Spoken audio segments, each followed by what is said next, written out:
'amila sholihan min dzakarin aw untha wa huwa mu'min falanuhyiyannahu hayatan thayyibah. Kata kuncinya adalah Allah akan menjadikan kehidupan kita menjadi kehidupan yang baik. Kalimatnya digunakan dua penekanan, nun taukid dan lam taukid. Falanuhyiyannahu, pasti akan diberikan kehidupan yang baik. Apa kehidupan yang baik itu? Pastinya rezeki kita cukup, ya, baik, halal. Kemudian juga makanannya juga halal, pakaiannya halal. Karuniai hati yang penuh dengan qanaah, bisa menerima apapun yang diberikan oleh Allah Subhanahu wa taala. Hidupnya di jalan keimanan dan ketaatan kepada Allah Subhanahu wa taala, merasakan kebahagiaan, ketentraman, kedamaian. Dan kemudian tadi sudah kita singgung, di surganya pun kita mendapatkan keselamatan, kedamaian. Masyaallah. Sebaliknya kehidupan yang buruk, kehidupan yang menderita, kata Allah Subhanahu wa taala, "Faman a'rada 'an dzikri fa inna lahu ma'isyatan dhanka." Barang siapa yang berpaling dari peringatanku, maka dia akan mendapatkan kehidupan yang sempit. Nah, karenanya kita ingin, ya, sekarang, yaitu menjelang kematian. Kita kan semua sekarang sedang berada dalam saat menjelang kematian, kan? Sedang menunggu kematian kita, kan? Kita ingin hidup kita betul-betul dipenuhi dengan keberkahan apa? Yang pertama adalah kita bisa menjadi pribadi. Begitu juga keluarga kita, ya, selalu menjadi manusia-manusia yang gigih dalam mengenal Allah dengan baik dan memahami agama-agama, ajaran Allah dan tuntunan Rasulullah SAW. Yang kedua, kita ingin menjadi pribadi dan keluarga yang selalu menyembahnya dengan khusyuk tekun. Ini nih yang namanya berkah. Artinya sehebat apapun karir seseorang, sebanyak apapun hartanya, terkenalnya, tidak menjadi penentu dia baik atau tidak. Tapi ukurannya adalah taat pada Allah Subhanahu wa taala. Kemudian juga kita ingin diri kita, keluarga kita menjadi pribadi yang semangat dalam menjalankan ketaatan dan membebaskan diri, menjauhkan diri dari perbuatan dosa. Di sepanjang kehidupan kita sebelum mati, hidup yang berkah adalah kalau kita bisa menjadi pribadi dan keluarga yang soleh, berakhlak mulia, membantu sesama. Begitu juga menjadi pribadi dan keluarga yang sabar dalam menghadapi takdir dan ujian hidup. Begitu juga menjadi pribadi dan keluarga yang hidup berkah dengan kekayaan ilmu dan harta yang sempurna. Nah, inilah kesempurnaan kita sebagai seorang muslim. Kita hanya akan mendapatkan keberkahan dengan cara menjalankan kehidupan kita sebagai seorang muslim yang sempurna. Ulu isilmika apa? Nah, di antara kesempurnaan Islam kita adalah ketika kita mengikuti petunjuk Allah Subhanahu wa taala dalam ayat ini. Innamal mu'minun, sesungguhnya orang-orang yang beriman itu hanyalah ketika kita bisa memenuhi ciri-ciri keimanan kita, maka itulah kesempurnaan iman kita. Makanya di ujung ayat ini Allah mengatakan ulaika humul mu'minuna haqqan. Tuh, mereka itu adalah orang-orang yang sebenar-benarnya beriman. Ciri-cirinya apa? Alladzina idza dzukirallah wajilat qulubuhum wa yuqimuna shalah, kemudian wa mimma razaqnahum yunfiqun. Hal yang sama senada juga disebutkan dalam surat Al-Hajj, bahwa orang-orang yang tunduk dan taat kepada Allah itu ciri-cirinya adalah ini. Alladzina idza dzukirallah wajilat qulubuhum, bergetar hatinya, ada vibrasi dalam hatinya. Kemudian wasabirina ala ma asabahu wal muqimi shalah wa mimma razaqnahum yunfiqun. Makanya kita ingin belajar, ya, satu pilar dan tiga asas kehidupan yang berkah berdasarkan panduan Allah dalam ayat-ayat tadi. Yang pertama adalah dari empat hal tadi adalah pertama adalah zikrullah, ya, sebagai pilarnya, sebagai asasnya. Kemudian ada tiga pilar. Yang pilar pertama adalah disebut dengan sabar.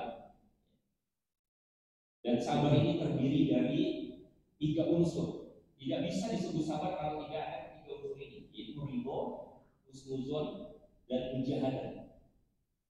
Nah, sabar inilah yang akan membawa kita kepada kebahagiaan.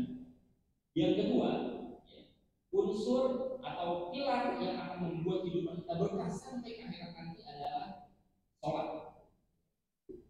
Sholat seperti yang tadi disebut disebutkan dalam ayat tadi menjadi pilar yang kedua yang sangat penting, yang juga terdiri dari 3 unsur, yaitu syukur, taubat, dan tawakal.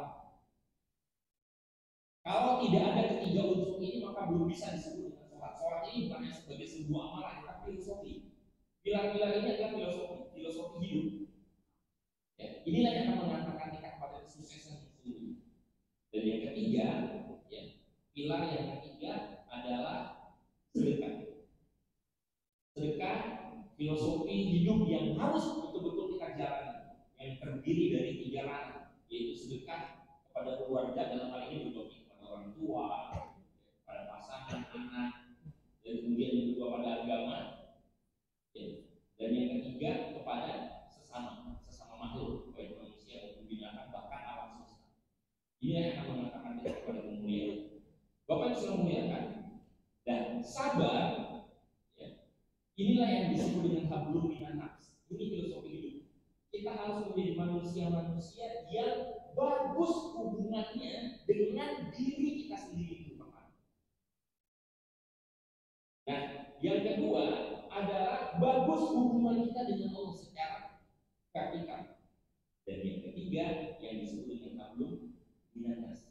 Jadi tiga filosofi hidup ini yang berangkat dari zikrullah, ya, atau tauhid ini harus kita betul-betul perbaiki. Kenapa? Karena ada orang yang dia rajin sholatnya, tapi nggak bagus hubungannya dengan orang tuanya, dengan keluarganya, muamalahnya jelek, dia melakukan korupsi, nyogok dan seterusnya. Ada orang yang dia baik kepada orang lain, tapi kemudian sholatnya berantakan. Ternyata orang yang tidak pernah bisa bersabar dan seterusnya. Nah, dalam bahasa pengembangan diri modern, ya, hubungan antara sabar dan sedekah ini yang disebut dengan kecerdasan emosional. Sementara hubungan antara sabar dengan sholat ini yang disebut dengan kecerdasan spiritual, dan hubungan antara sholat dengan sedekah itu disebut dengan kecerdasan sosial. Ya, kita bisa bayangkan ya, kalau tiga pilar ini betul-betul kita kuasai, kita mampu jalani, kita mampu bangun, luar biasa, keren sekali. Makanya ini 3 asas, 1 asas dan 3 pilar harus menjadi filosofi yang kita bangun dalam hidup. Nah, Bapak bisa mengatakan, yang pertama kita akan mulai dari zikir, ya, sebagai asas. Kenapa? Karena zikir ini akan menjadi landasan bagi ketiga pilar.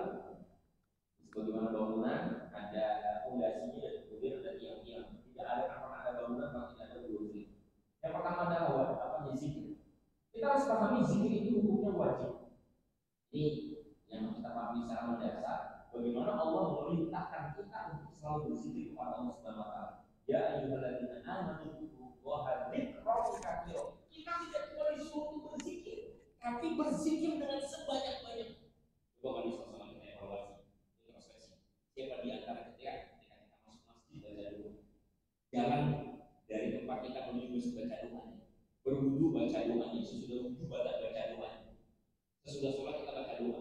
Bahkan ada banyak kehidupan kita sehari-hari, kenapa makanya disuruh berzikir dengan sebanyak-banyaknya, dan kita disetting, dituntut banyak bacaan zikir sehari-hari. Harus kita betul-betul jalani, karena sekarang masih langka. Siapa di antara kita yang sudah betul-betul hafal baca doa dan rutin untuk membacanya?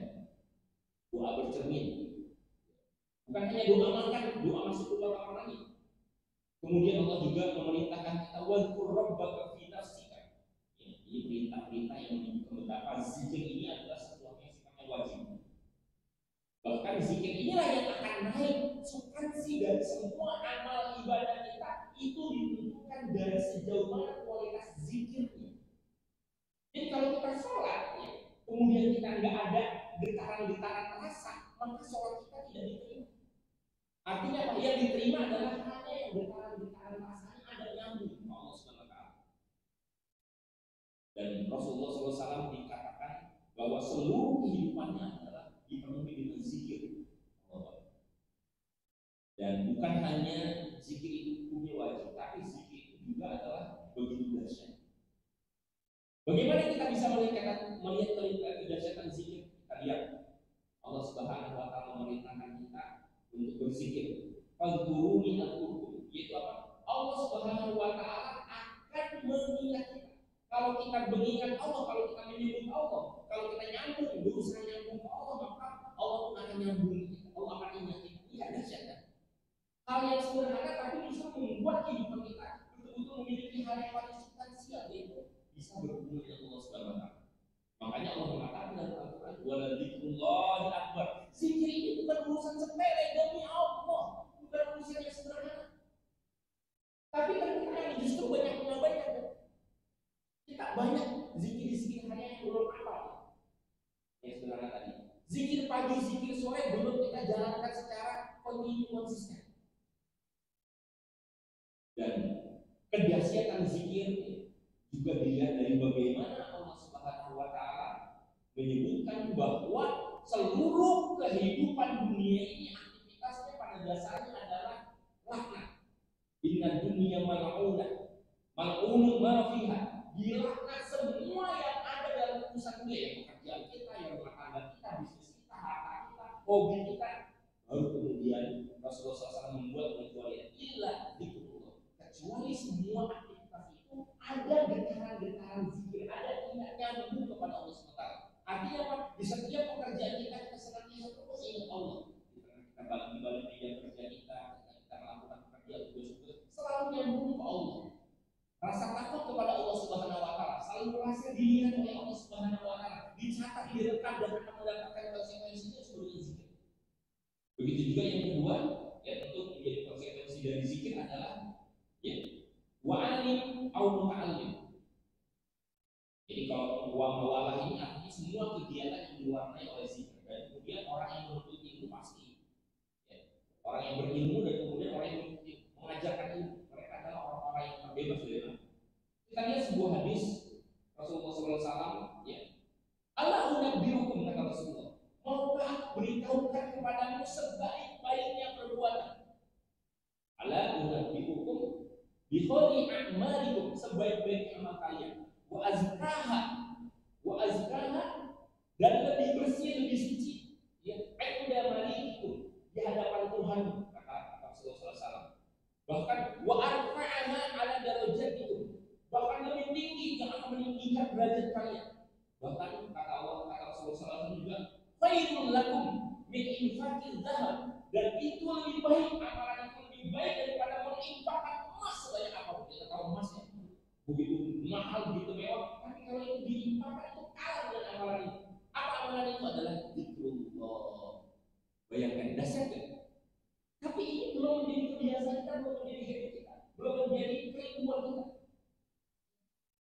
Dalam hadis berikut ini, ya, Rasulullah SAW juga menyebutkan bagaimana bahkan betapa dahsyatnya zikir ini diperumpamakan menjadi seperti orang mati dan orang hidup. Orang yang senantiasa berzikir adalah orang yang mati, yang hidup. Sementara orang yang tidak pernah berzikir adalah orang mati. Artinya apa? Kalau zikir hanya sedikit-sedikit ini, berarti kita ada orang yang setengah mati, setengah hidup, sakit.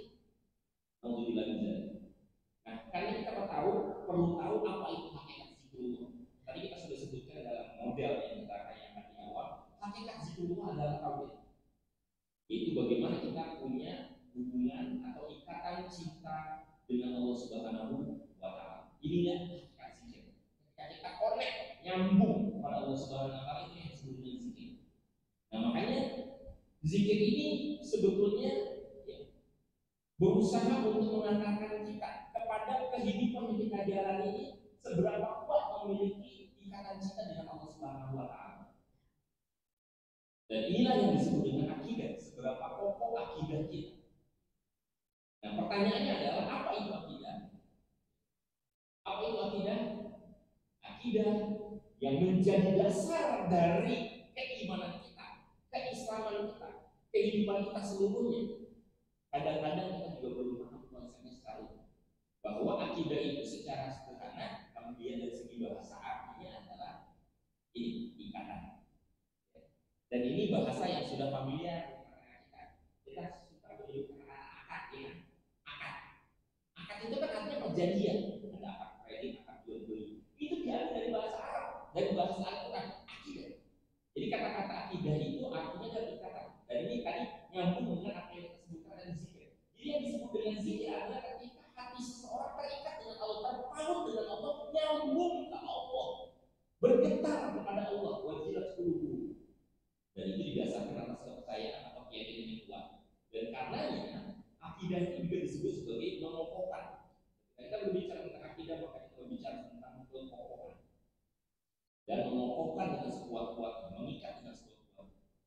Nah, nanti kita akan perdalam, harus kita perdalam tentang ilmu akidah kita. Ini hanya skill saja. Bahwa ketika kita belajar akidah, termasuk yang sekarang kita bahas tentang salah satu asas keberkahan hidup adalah akidah, yaitu bagaimana kita diarahkan untuk semakin mengikatkan diri kepada Allah Subhanahu wa taala dengan sekuat-kuatnya, dan kita lepas dari terikat kepada selain Allah, kepada sekutu-sekutu selain Allah, tidak mengagungkannya, tidak mementingkannya, tidak merasa takut, tidak taat kepada selain Allah. Orang yang dia akidahnya baik itu adalah orang yang dia terpaut kepada Allah Subhanahu wa taala. Nah, yang dimaksud dengan mengikatkan diri kepada Allah Subhanahu wa taala sederhananya begini. Yaitu antara kita dengan Allah Subhanahu wa taala punya hubungan yang kuat. Di mana Allah Subhanahu wa taala sebagai pengikat dan kita sebagai pengikat. Bayangkan, perhatikan baik-baik. Ini ada dua jari saya. Kalau dihubungkan dengan karet, dimasukin karet kecil ya, karet gelang tangannya. Kan ini sudah terhubung kan, betul ya? Sudah terhubung. Tapi karet gelang itu belum digulung. Apa yang terjadi ketika tangan jari atau telunjuk tangan kanan saya bergerak ke kanan? Apakah yang kita harus bergerak? Bergerak kan? Kan tidak kan? Kenapa? Karena belum terikat dengan kuat. Tapi ketika karet gelang ini digulung sampai 2 kali, 3 kali sampai tetap gitu ya. Maka apapun yang dilakukan oleh tangan kanan saya, kemana pun dia bergerak, maka yang dia akan